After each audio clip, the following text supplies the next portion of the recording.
ooh, but all right. If the question comes, I'm going to be there to answer it. Like, I've already done this too many times to even be too worried about it. Don't step that way. Here. Don't step that way. When you fight going that way. Hey. What's the tap? Love that one. Love it a lot, though.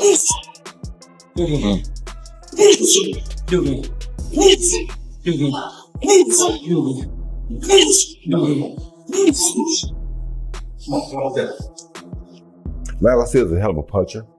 He's very explosive, dangerous hook, very dangerous. Everybody know that hook doesn't knock a buffalo out. Really, it's just the truth. It's just the truth. Yeah. He probably throw a hook more like mine than anybody seen. Yeah. He got that one punch shock on that left hook. Deadly, and then he understands how to throw it. So yeah, that's where he is. This is a much different version of myself, as you can see in my energy. And, you could see, how taking care of your body, being a real athlete and showing a good example, you're going to see that this fight. Ryan Garcia sharpens his signature left hook in camp as Roy Jones Jr. refines his timing and precision ahead of the Mario Barrios showdown. This camp, we've been keeping it pretty with the same kind of pattern. We wake up around 8:30, and then head to the, strength and conditioning gym. We lift weights, we do, conditioning drills, sprints, all that stuff. Then we take a minor, 10-minute break, and then we head to, boxing.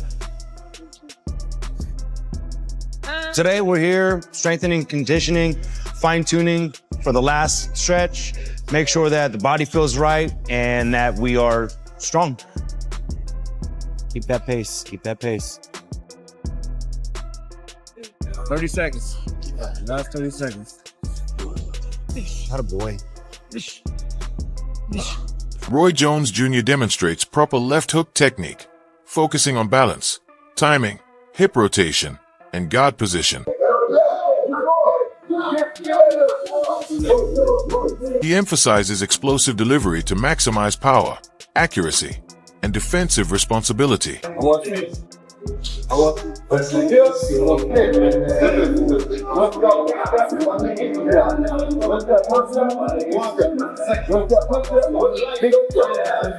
Roy Jones Jr. praises Ryan Garcia for his devastating left hook and calls him an incredible puncher with one of the finest hooks in boxing. Of a puncher.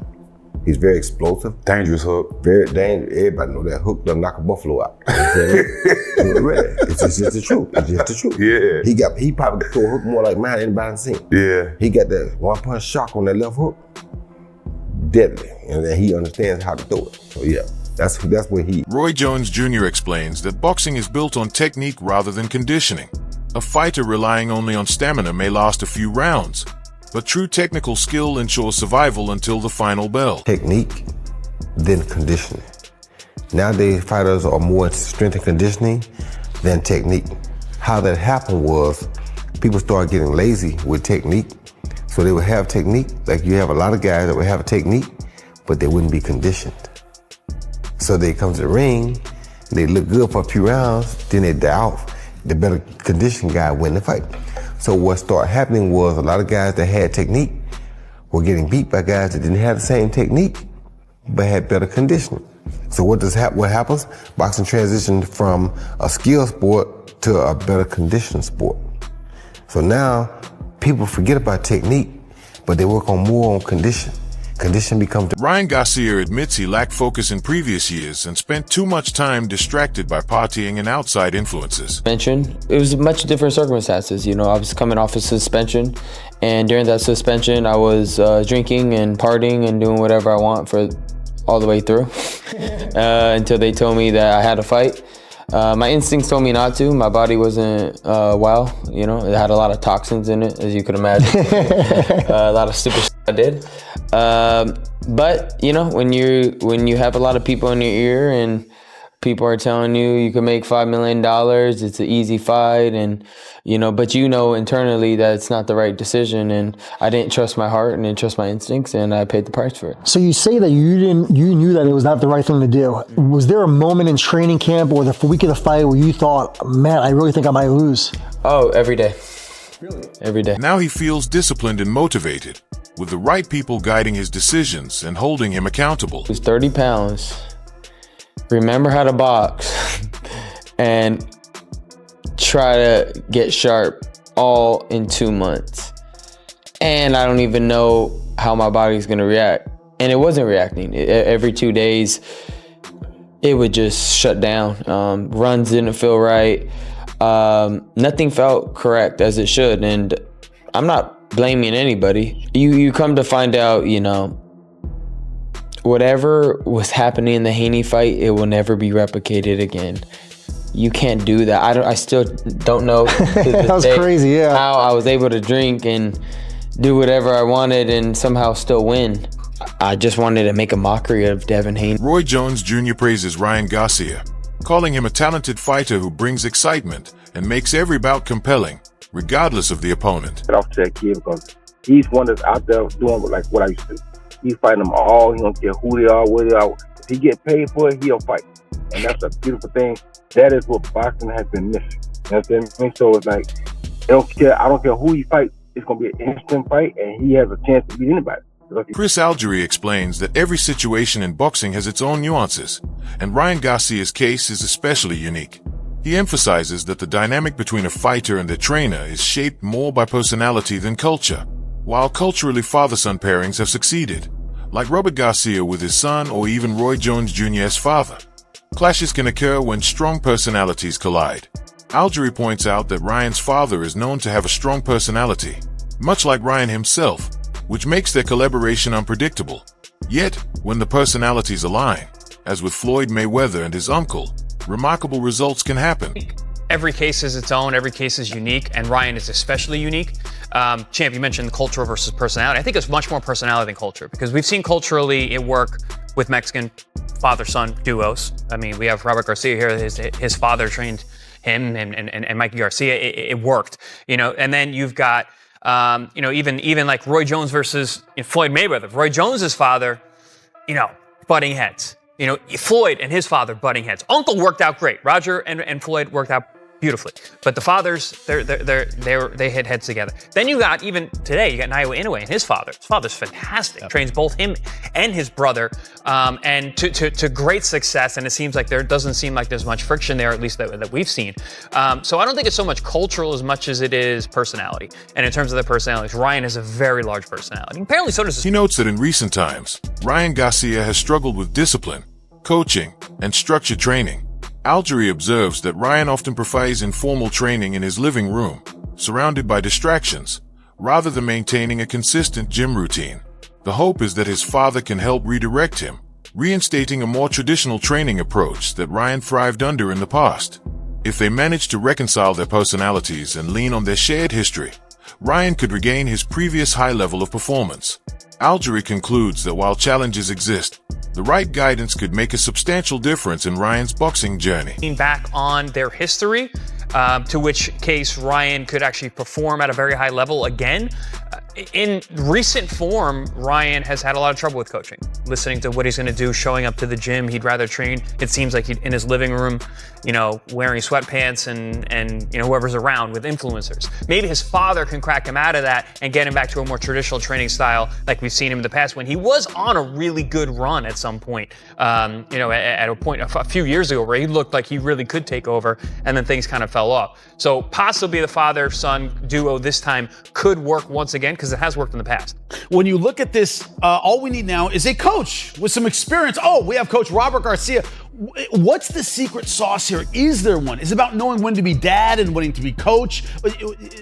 Is there a secret here? Is it just, as the guys have pointed out, a matter of person? Analysts point out a key tactical flaw in Ryan Garcia that could seriously impact his upcoming fight against Mario Barrios. While Ryan is undoubtedly talented, his most recent performances have raised concerns. Despite his skills and marketability, he recently lost a fight that many critics argue should have positioned him better.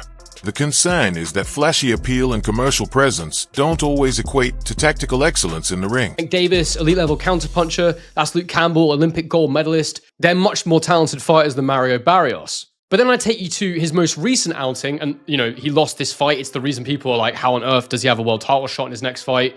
Well, that's what being good looking in a massive commercial pool does for you. But I take you to the Rolly Romero fight, and Romero is okay, but he's not an elite level fighter in my opinion, but he was someone who had sparred a lot of rounds with Ryan Garcia and understood Ryan Garcia as a fighter. And again, he shows you the way here with effective counterpunching and isolating those weaknesses of Ryan Garcia. So what you'll see here in the Romero fight, and what I really like about Rolly here, is that he's not afraid of Ryan Garcia rushing him. And Ryan Garcia wants to do what Ryan Garcia does. Those things we explained before. He likes to press the action. And it's early in the fight. And this made him so apprehensive for the rest of the fight that he lost. As you can see, Ryan Garcia, he steps into the fight here. And even though Ryan Garcia is right in front of him, Rolly knows Ryan's probably looking for that lead hook. Looking at his bout with Roy Romero highlights this issue. Romero, though not an elite fighter, had extensive sparring experience with Ryan and understood his tendencies. He effectively countered Ryan's attacks, exploiting weaknesses in Garcia's style. Ryan's usual approach of pressing forward and dictating action played right into Romero's strategy. Early in the fight, Ryan's aggression was met with tight defense and smart counterpunching, making him hesitant for the remainder of the bout. Romero's discipline and defensive positioning also stand out. By keeping his hands tight at his chin and maintaining a solid stance with good leg positioning, he neutralized Ryan's favored lead hook. This example underscores that without adaptation and strategic discipline, Ryan's natural aggression could be exploited again, posing a serious risk against a calculated opponent like Mario Barrios. Culminated in the Romero fight because Ryan Garcia was expected to beat Rolly Romero. He's not seen as being the best operator out there, Rolly Romero. And I guess it shows you that a fighter who's not even top level can exploit Ryan Garcia with the right game plan. So can Mario Barrios do it? And what can Ryan Garcia do about it? Can he change? Can he fix these problems? Well, even though I don't think he's particularly consistent with his counter-punching Barrios, he has shown in moments he can do it. And so if Ryan Garcia remains the same, I think there's a chance he can execute this. I'll show you in this fight here against Akhmadov, when Barrios was down at super lightweight. Watch here. So he steps in with the jab, which misses. Akhmadov then returns with his own backhand, which Barrios pulls back from. And then in that moment, you can see his right hand here is away from his chin, a la Ryan Garcia, I suppose you could say. Barrios catches him with a counter left hook, which is the exact position that Ryan Garcia has been a little bit weakened, and he touches down there, Akhmadov. Against Ugas, we see him land a nice counter jab here as Ugas fires his jab, he catches it, throws his own jab. Tim Bradley breaks down the upcoming fight between Ryan Garcia and Mario Barrios, highlighting key dynamics that could determine the outcome. He notes that Barrios' coach, Gusin, brings a critical advantage, having studied Ryan Garcia's tendencies and knowing his vulnerabilities. This insight could help Barrios exploit Ryan's weaknesses while maximizing his own strengths. Bradley emphasizes that Mario Barrios is a well-rounded fighter. While not elite in any single area, he is competent in multiple aspects: counterpunching, fighting off the back foot, slipping punches, and combining blocks with quick counters. Things I want to start off with, the coach, Goosen's in Barrios' corner.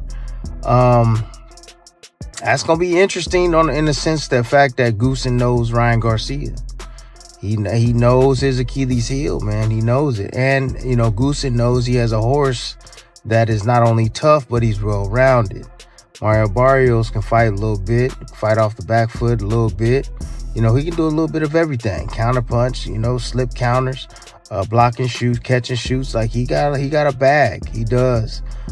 He's average in every single department. Got a really good jab, a hell of a right hand, man. That right hand is gonna be money for him in this fight. I would also say the left hook, to be honest with you.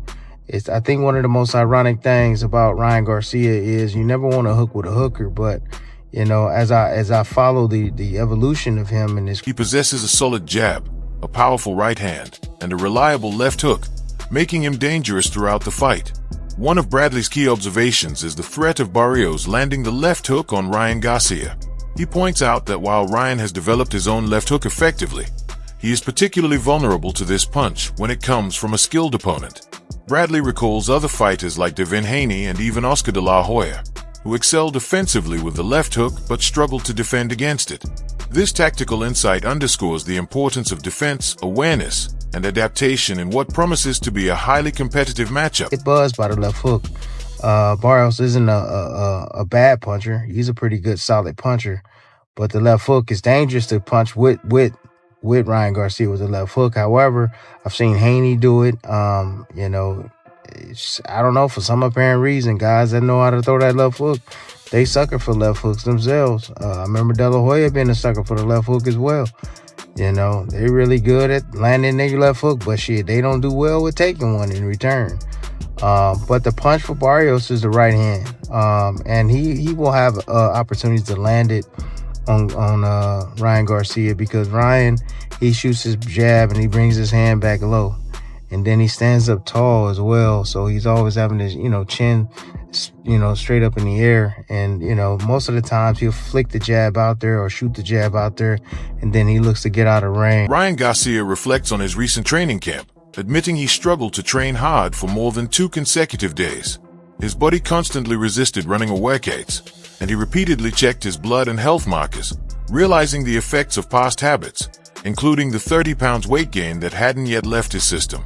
He recalls being caught by a double hook in a fight. Though he wasn't truly hurt, watching the fight later, he felt disconnected and uninterested. Committing to himself and his father, Ryan promises to show his best version every time he steps into the ring. Because in the training camp, I couldn't train hard or good for more than 2 days straight. My body would be like rejecting a run, rejecting anything I was doing. It was like, damn, like what's wrong with me? I kept checking my blood, I kept checking everything, like, whoa, something's going on. Like, I didn't realize that, all the stupid you did throughout the year, it's hard to get out of your system in 2 months, and you're 30 pounds up and your body ain't gonna be moving like a system. So it was just a big disconnect, but I didn't realize it at the time. It was just like, oh, I gotta do this. And I tried to make way what I had. He caught me with a shot. Oh my God, a double hook, short hook, caught Ryan right on the chin, dropped him.